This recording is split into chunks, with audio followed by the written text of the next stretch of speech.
Ordinarily, one would have wished that when you want to go in for negotiations on loans, ab initio, you should involve this committee so that fundamentally this committee will be able to guide you as to some of the things that you cannot go into, like the issue he has just raised, and so many other fundamental issues of that nature, which from your side or from the side of the ministry or even DMO, they may not consider very important. What is your view about that? Number two, you see, there is a situation in which you are talking about the loan. You said it's 500 million. When DMO wanted to react, they said it's 800 and something. Ordinarily, one would have expected you, one, apart from the issue of loan, to have a concrete agreement that brings in the entirety of the sum that is involved. And you are supposed to be streamlining them from time to time so that such differences or something will not occur. When National Assembly reacts in this manner to questions on level of agreement being entered by any ministry of this country and any other nations, we have every right to question that, because anything that is going to happen will happen to our generation unborn. So we have right to question those things. Whether we get it from China or not is still material. The most important thing is that we must save and protect our people as regard agreement, because most of the agreement that have been signed, the National Assembly have no knowledge. Even details of the information, details embedded in that agreement is not forwarded to you when they are demanding counterpart funding.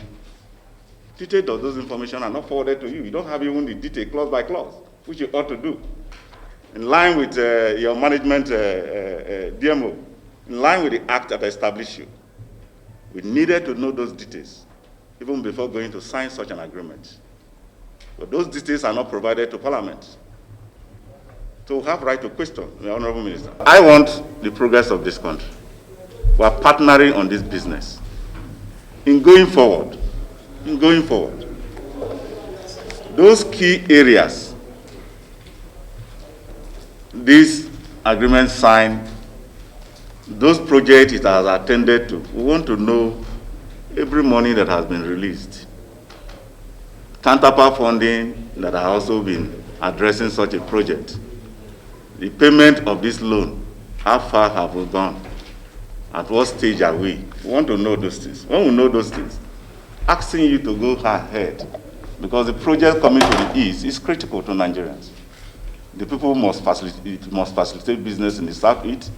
It must facilitate business in the south-south, where me and you are from. I'm not against it. But in going forward, we must be able to have information so as to appreciate your own work.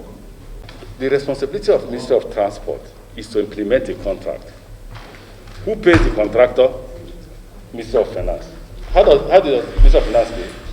When we sign that the contractor has done its responsibility, two parties will sign to China. Ministry of Transport, it goes to Ministry of Finance, right?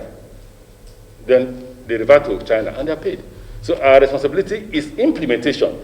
And the invitation I got, and I want the committee to please put this at the back of their mind, is to come and explain about a loan. So I'm here. And I've said to you that loan activities rest with Ministry of Finance, contract activities rest with Ministry of Transportation.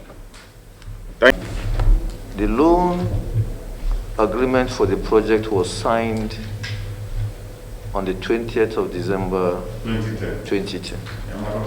Yes. And is for the construction of a standard gauge railway track, 186 kilometers. And the implementing agency, the Ministry of Transportation, the contractor is CCECC.